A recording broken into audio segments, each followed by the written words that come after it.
जल का परिवहन होता है, पौधे में जल का परिवहन जो है वो किसके द्वारा होता है?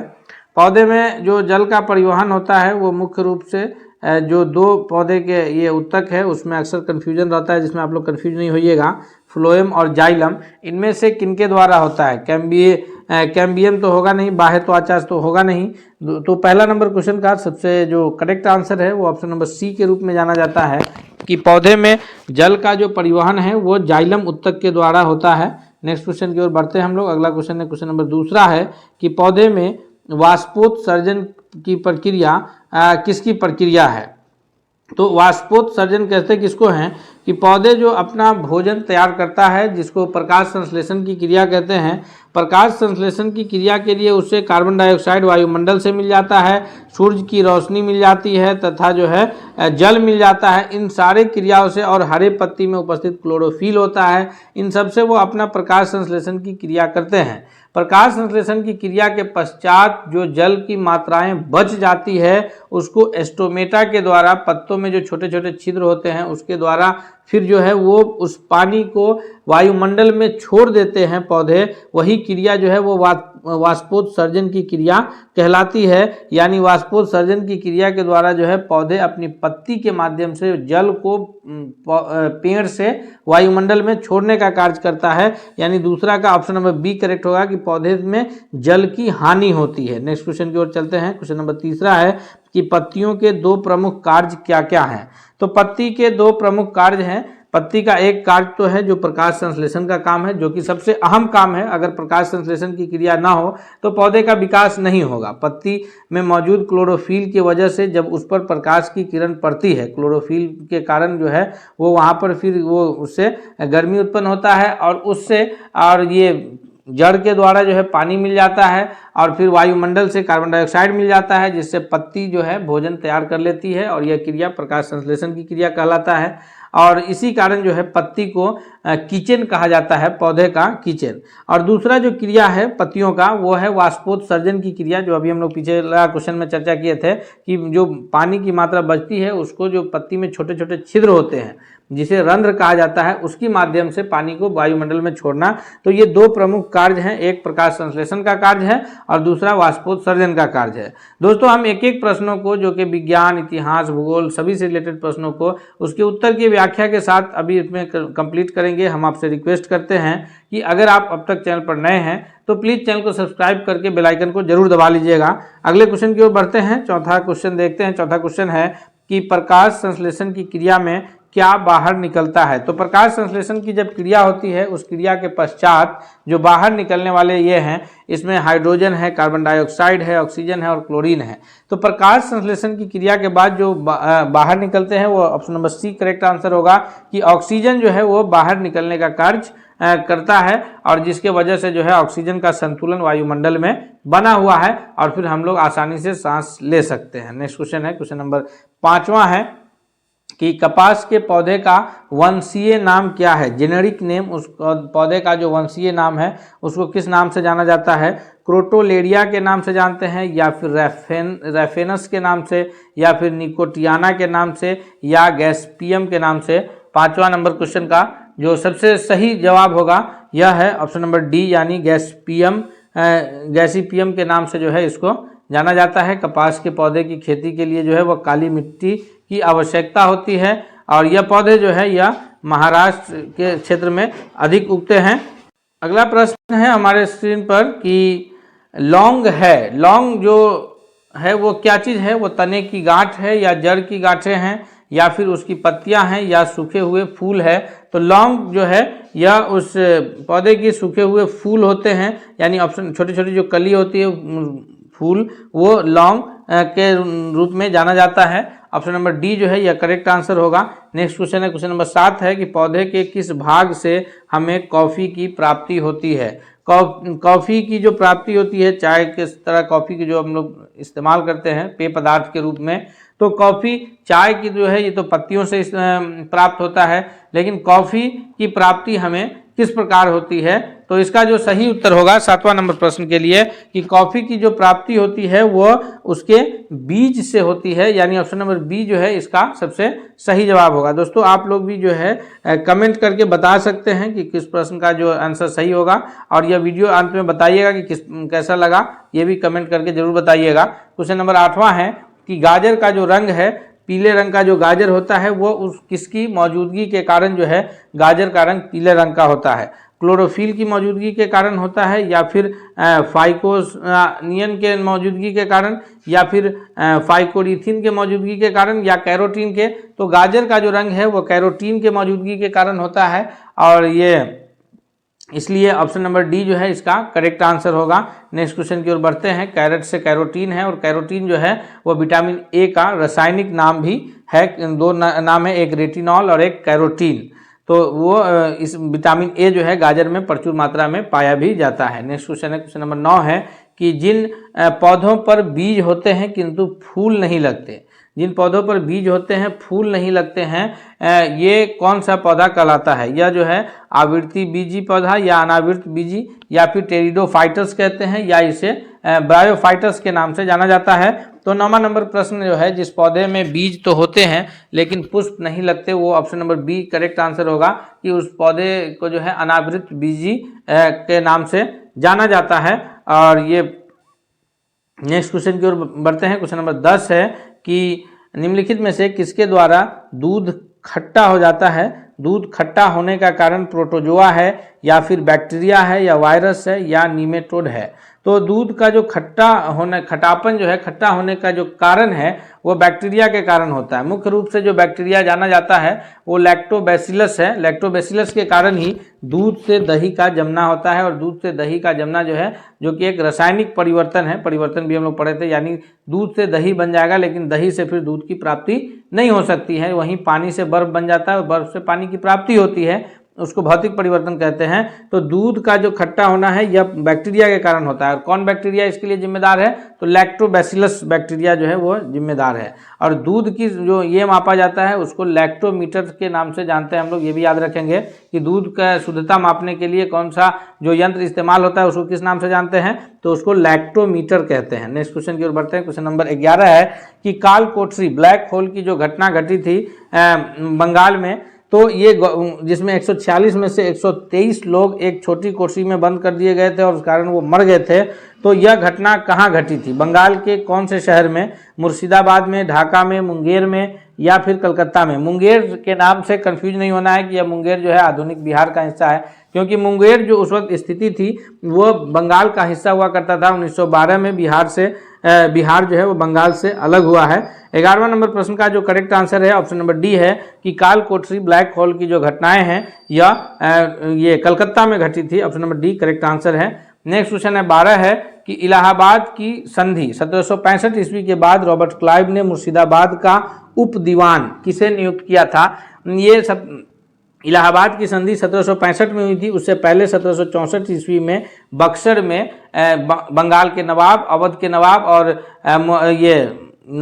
जो मुगल बादशाह थे, इन तीनों की संयुक्त सेनाएं लड़ी थी और संयुक्त सेना को पराजित हासिल हुआ था। और उसके बाद जो है ये 1765 ईस्वी में अगले साल इलाहाबाद की संधि हुई। तो इलाहाबाद की संधि के बाद जो है रॉबर्ट क्लाइव ने मुर्शिदाबाद का जो उपदीवान है, 12 का करेक्ट आंसर होगा ऑप्शन नंबर ए कि मोहम्मद रजा खान को जो है नियुक्त किया था। ऑप्शन नंबर ए जो है वो करेक्ट आंसर है। क्वेश्चन नंबर 13 है कि किस वायसराय के शासनकाल में पहला फैक्ट्री अधिनियम आया था? तो पहला फैक्ट्री नियम अधिनियम जो है यह 1881 में आया था।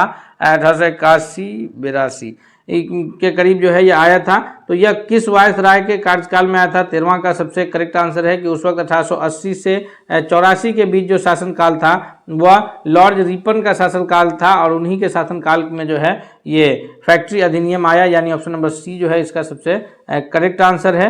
नेक्स्ट क्वेश्चन की ओर बढ़ते हैं। क्वेश्चन नंबर 4 है कि 1855 ईस्वी में संथालों ने किस अंग्रेज कमांडर को हराया था? संथालों का जो विद्रोह है यह 1855-56 ईस्वी में हुआ है। तो उस वक्त जो है संथालों ने कौन से अंग्रेज कमांडर को हराया था, उनका नाम क्या है? तो इसका 14वां नंबर प्रश्न का जो सबसे सही उत्तर है यह है कैप्टन नेक फेविले या फिर लेफ्टिनेंट बास्टिन है। तो इसका जो सबसे सही जवाब है वो है मेजर ब्रो, यानी ऑप्शन नंबर सी जो है 14वां नंबर प्रश्न का सबसे करेक्ट आंसर है। 1855-56 ईस्वी में संथाल विद्रोह हुआ था। ये जनजातियों के द्वारा जो है अंग्रेजों के विरुद्ध विद्रोह किया गया था। नेक्स्ट है क्वेश्चन नंबर 15 है कि बंबई में अखिल भारतीय ट्रेड यूनियन कांग्रेस, अखिल भारतीय व्यापारी संघ के नाम से जाना जाता है, all India trade union Congress के रूप में AITUC के शॉर्ट नेम से हम लोग जानते हैं। तो ये all India trade union Congress की जो स्थापना हुई है यह कब हुई है, इसका जो सही जवाब है 15वां नंबर प्रश्न का वो है ऑप्शन नंबर ए कि 1920 ईस्वी में जो है all India trade union Congress की स्थापना मुंबई में हुई थी। नेक्स्ट है क्वेश्चन नंबर 16 है कि बिहार के जगदीशपुर में विद्रोह के दमन का श्रेय किस ब्रिटिश अधिकारी को जाता है जी। तो बिहार के जगदीशपुर में जो आरा जिला में पड़ता है जगदीशपुर, यहाँ से जो ये विद्रोह किए थे वो कौन किए थे, तो हम सभी जानते हैं कि यहाँ से विद्रोह किए थे बाबू वीर कुंवर सिंह किए थे। और इस विद्रोह को जो दबाने का श्रेय जाता है अंग्रेज अधिकारियों को। 16वां नंबर क्वेश्चन का जो सही उत्तर है वह है टेलर एवं विंसेंट आयर, यानी ऑप्शन नंबर डी जो है वो करेक्ट आंसर होगा 16वां के लिए। नेक्स्ट क्वेश्चन की ओर बढ़ते हैं। क्वेश्चन नंबर 17 है कि 1857 की विद्रोह की असफलता के बाद बहादुर शाह द्वितीय, जिनका बहादुर शाह जफर के नाम से भी जाना जाता है, तो ये अंतिम मुगल बादशाह के रूप में भी जाने जाते हैं, बहादुर शाह द्वितीय या फिर पूरा नाम बहादुर शाह जफर के रूप में कहिए। तो इनको कहाँ निर्वासित किया गया था, यानी इनको भारत से निकाल करके कहाँ भेज दिया गया, तो इनको निर्वासित करके जो है रंगून भेज दिया गया था। ऑप्शन नंबर ए जो है वो करेक्ट आंसर है 17वां नंबर क्वेश्चन के लिए। नेक्स्ट क्वेश्चन की ओर बढ़ते हैं। क्वेश्चन नंबर 18 है कि ब्रह्म समाज का उद्देश्य क्या था। ब्रह्म समाज का जो उद्देश्य था वह धर्म की बुराई पर प्रहार करना या फिर एक ईश्वरवाद का प्रचार करना, या दोनों सही है।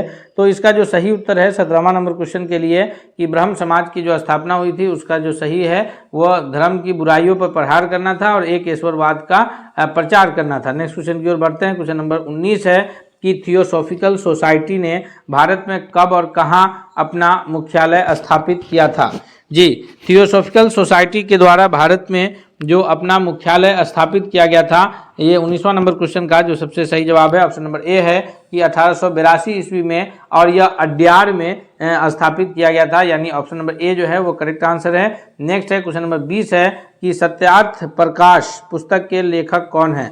सत्यार्थ प्रकाश पुस्तक के लेखक जो है रविंद्रनाथ टैगोर हैं, या फिर दयानंद सरस्वती हैं, या जयदेव हैं, या कालिदास हैं। तो इसका जो करेक्ट आंसर है ऑप्शन नंबर बी है कि सत्यार्थ प्रकाश के जो लेखक हैं वह दयानंद सरस्वती जी हैं। रविंद्रनाथ टैगोर की एक अद्भुत रचना है गीतांजलि के नाम से जाना जाता है, और इसके वजह से उन्हें जो है ये नोबेल पुरस्कार भी मिला है, तो याद रखेंगे हम लोग। नेक्स्ट क्वेश्चन की ओर बढ़ते हैं। क्वेश्चन नंबर 21 है कि वहाबी आंदोलन का प्रमुख केंद्र कौन था। वहाबी आंदोलन में दो अली बंधु जो है प्रमुख रूप से सक्रिय थे, मौलाना अली बंधु इनायत अली और विलायत अली जो है, ये दो लोग प्रमुख रूप से इस आंदोलन में सक्रिय थे। और ये आंदोलन जो है इसका प्रमुख जो केंद्र था वो अपने बिहार का पटना जिला था। ऑप्शन नंबर ए के रूप में जो है यह करेक्ट आंसर जाना जाएगा। नेक्स्ट क्वेश्चन है क्वेश्चन नंबर 22 है कि महाराष्ट्र का सुकरात किसे कहा जाता है।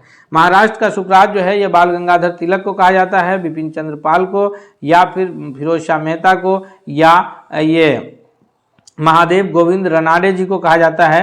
तो 22वां नंबर क्वेश्चन का जो करेक्ट आंसर है ऑप्शन नंबर डी के रूप में जाना जाएगा कि महाराष्ट्र के सुकरात के नाम से जो है महादेव गोविंद रनाडे जी जाने जाते हैं। नेक्स्ट क्वेश्चन है कि किसे आधुनिक भारत का जनक कहा जाता है। आधुनिक भारत का जनक के रूप में जो है लाला लाजपत राय का नाम आता है, महात्मा गांधी का, या राजा राम मोहन राय, या फिर भगत सिंह का। तो इस रूप में जो सबसे सही उत्तर है ऑप्शन नंबर सी है कि राजा राम मोहन राय का जो नाम है वो ये आधुनिक भारत के जनक के रूप में जाने जाते हैं। 23वां का सी जो है वो सबसे करेक्ट आंसर है। नेक्स्ट क्वेश्चन की ओर बढ़ते हैं दोस्तों कि प्रार्थना समाज के स्थापना किसकी प्रेरणा के फलस्वरूप हुई। प्रार्थना समाज की स्थापना जो है वह केशव चंद्र सेन है, या देवेंद्रनाथ टैगोर है, या गोपाल हरि देशमुख, या फिर ईश्वर चंद्र विद्यासागर है। तो 24वां का करेक्ट आंसर है ऑप्शन नंबर ए कि केशव चंद्र सेन की प्रेरणा के फलस्वरूप जो है प्रार्थना समाज की स्थापना हुई। आगे है कि महानदी नर्मदा और सोन कहाँ से निकलती है। तो अब ये जो प्रश्न है यह भूगोल से रिलेटेड प्रश्न है। दोस्तों हम आपसे फिर एक बार रिक्वेस्ट करते हैं कि अगर आप अब तक चैनल पर नए हैं, चैनल को सब्सक्राइब नहीं किए हैं, तो प्लीज़ आप एक बार चैनल को सब्सक्राइब करके बेल आइकन को दबा लीजिए, ताकि कोई भी वीडियो कोई भी अपडेट्स आए तो सबसे पहले आप तक पहुंचे। साथ ही साथ इस वीडियो का लिंक दोस्तों के बीच भी शेयर कीजिए, ताकि सभी लोग इससे बेहतर फ़ायदा उठा सके। क्वेश्चन 25वां है कि अमरकंटक की पहाड़ी से जो निकलती है, ये 25वां का करेक्ट आंसर है ऑप्शन नंबर डी। ये जो नदियां हैं महानदी, नर्मदा और सोन, यह अमरकंटक की पहाड़ी से निकलती है, यानी डी जो है करेक्ट आंसर है। नेक्स्ट क्वेश्चन है 26 की दक्षिण भारत की नदियों में सबसे लंबी नदी कौन सी है। जी, दक्षिण भारत की जितनी नदियां हैं, गोदावरी, कृष्णा, कावेरी, नर्मदा, इनमें जो सबसे लंबी नदी है, 26 का जो सबसे सही उत्तर है ऑप्शन नंबर ए के रूप में जाना जाएगा कि गोदावरी नदी जो है वो दक्षिण भारत की सबसे लंबी नदी के रूप में जानी जाती है। नेक्स्ट है कि किस निम्न में से किस नदी को उसकी पवित्रता के कारण जो है वह दक्षिण भारत की गंगा के नाम से जाना जाता है। तो दक्षिण भारत की गंगा के नाम से जो है पवित्रता के आधार पर जो नदी जानी जाएगी वो कौन है, महानदी, गोदावरी, कृष्णा या फिर कावेरी। तो 27वां नंबर प्रश्न का correct answer option number D के रूप में जाना जाएगा। नेक्स्ट क्वेश्चन की ओर बढ़ते हैं हम लोग। क्वेश्चन नंबर 28 है कि पश्चिम की ओर प्रवाहित होने वाली नदियां कौन कौन सी है। जी, पश्चिम की ओर प्रवाहित होने वाली नदियों में शामिल नर्मदा, तापी और राप्ती। कौन दो नदियां या तीनों की तीनों नदियां पश्चिम की ओर प्रवाहित होती है। तो 28वां का जो सबसे सही जवाब है वो ऑप्शन नंबर ए है, यानी कि नर्मदा और तापी नदियां जो है वो पश्चिम की ओर प्रवाहित होने वाली नदियां हैं। आगे है कि लूनी नदी जो है वो किस में गिरती है। लूनी नदी जाकर के बंगाल की खाड़ी में गिरती है, गंगा के मुहाना पर, या केरल के समुद्री तट पर, या गोदावरी के मुहाना पर, या कच्छ के रण में। तो 29वां नंबर क्वेश्चन का जो सबसे सही उत्तर है दोस्तों ऑप्शन नंबर सी के रूप में जाना जाएगा कि लूनी नदी जो है वो कच्छ के रण में जाकर के विलुप्त होती है। नेक्स्ट क्वेश्चन है 30 की कहाँ भागीरथी और अलकनंदा मिलकर के गंगा बनाती है। दोस्तों ये जो गंगा नदी बहते हुए हमारे बिहार से होते हुए बंगाल और बंगाल से होते हुए फिर जो है बंगाल की खाड़ी में गिरती है, जो कि उत्तराखंड से बहते हुए उत्तर प्रदेश होते हुए आती है।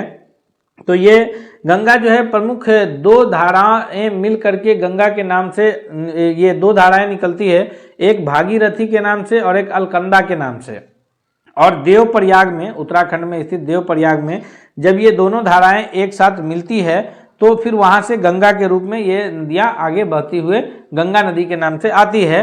तो ये दो जो धाराएं हैं भागीरथी और अलकनंदा, यह उत्तराखंड के देवप्रयाग में जो है एक साथ मिलती है।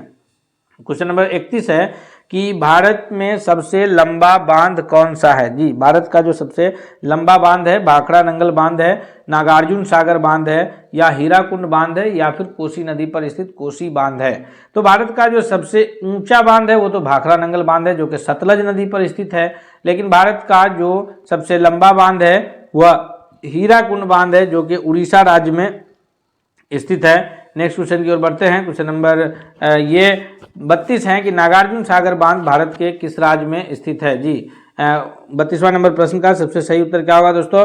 तो ये 32वां नंबर क्वेश्चन का जो सबसे करेक्ट आंसर है कि नागार्जुन सागर बांध जो है वो तमिलनाडु, आंध्र प्रदेश, कर्नाटक या उड़ीसा राज्य में स्थित है। तो correct answer option number B के रूप में जाना जाएगा, यह आंध्र प्रदेश राज्य में स्थित बांध है। नेक्स्ट क्वेश्चन की ओर बढ़ते हैं। क्वेश्चन नंबर 33 है कि भारत का प्रथम परमाणु ऊर्जा उत्पादन केंद्र है। भारत का जो प्रथम परमाणु ऊर्जा उत्पादन केंद्र है वो कौन सा है। वह नरोड़ा उत्तर प्रदेश है, या फिर तारापुर महाराष्ट्र है, या कलपक्कम तमिलनाडु है, या फिर काकरापार गुजरात है। तो ये जो भारत का सबसे पहला परमाणु ऊर्जा केंद्र है वो ऑप्शन नंबर बी के रूप में जाना जाएगा कि तारापुर महाराष्ट्र जो है भारत का प्रथम परमाणु उत्पादन केंद्र है। नेक्स्ट क्वेश्चन है, क्वेश्चन नंबर 34 है कि निम्नलिखित में से कौन सा सहजीवी नाइट्रोजन यौगीकरण जीवाणु है। नाइट्रोजन यौगीकरण जीवाणु का अर्थ ये है कि जितने भी जो रब्बी फसलें हैं, खास करके मसूर, चना, अरहर, मूंग, इन सारे पौधे की जो जड़ें होती है उनके गांठ में एक ये बैक्टीरिया होता है, और वो बैक्टीरिया जो है क्या करता है कि वायुमंडल में जो नाइट्रोजन की स्थिति है कितना है 78% है।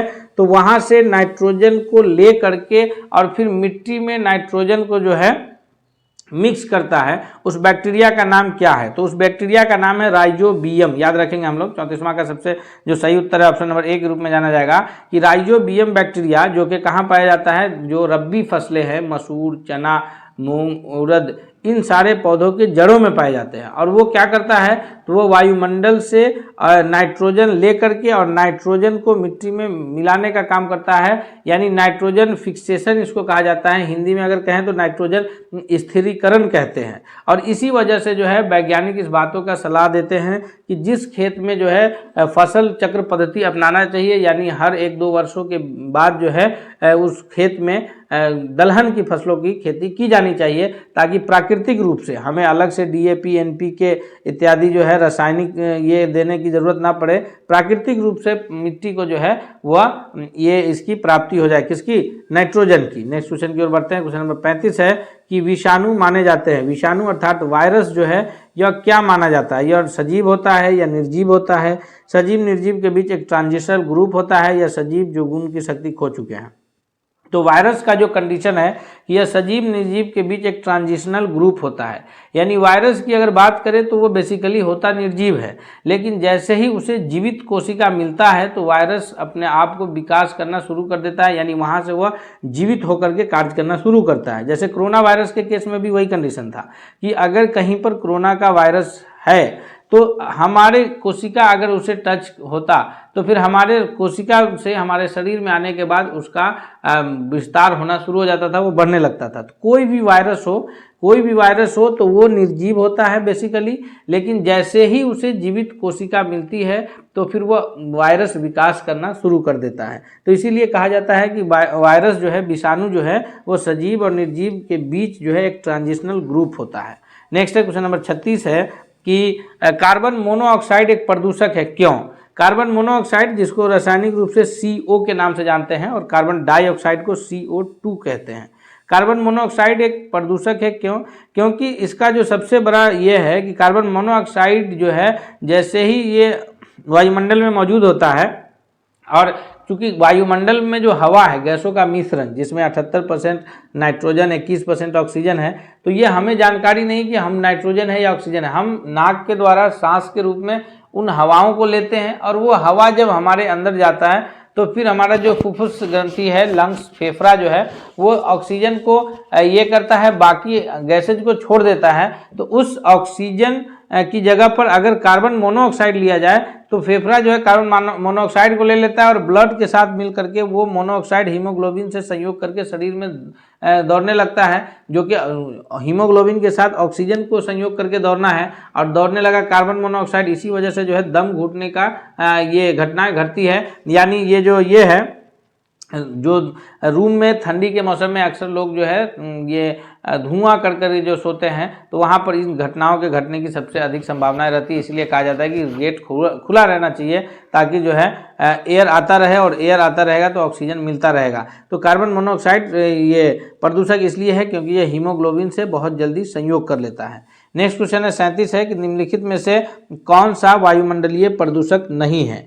तो वायुमंडलीय प्रदूषक के रूप में जो नहीं जाना जाएगा, हाइड्रोकार्बन्स है या कार्बन मोनोऑक्साइड है, कार्बन डाइऑक्साइड है या सल्फर डाइऑक्साइड है, तो उसमें मुख्य रूप से ऑप्शन नंबर C नहीं जाना जाएगा, क्योंकि कार्बन डाइऑक्साइड जो है नाइट्रोजन 78%, ऑक्सीजन 21% और CO2 जो है वो 0.03% वायुमंडल में पाया जाता है, और श्वसन के पश्चात CO2 ही उत्पन्न होता है। तो यह वायुमंडलीय प्रदूषक नहीं है। वहीं ये सारे जो है वायुमंडलीय प्रदूषक में आएंगे। सल्फर डाइऑक्साइड जो है ये अम्ल वर्षा के लिए सबसे अधिक ये माना जाता है प्रदूषक, क्योंकि ये SO2 होता है और ये H2O से अभिक्रिया करके जो है H2SO4 बना देता है, जो कि सल्फ्यूरिक एसिड है।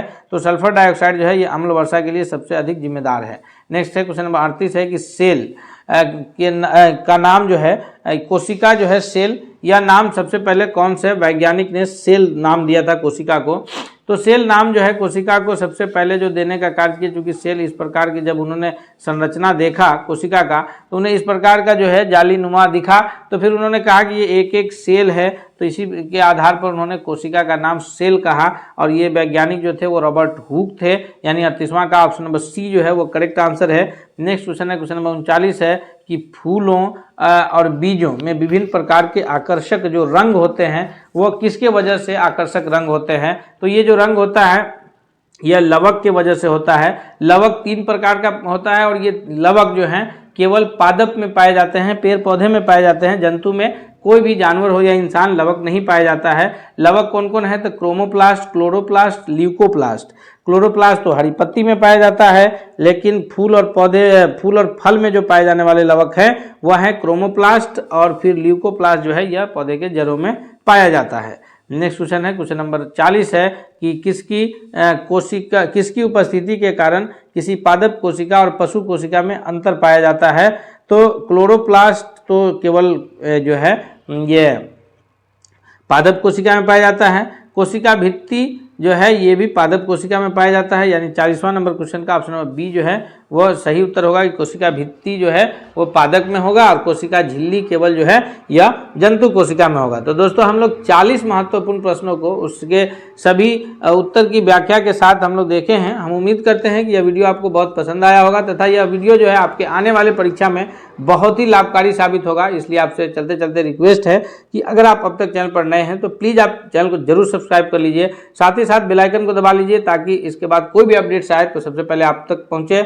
और वीडियो पसंद आ रहा है तो कमेंट्स करके बताइए, दोस्तों के बीच शेयर कीजिए। मिलते हैं अगले सेट के साथ, तब तक के लिए धन्यवाद।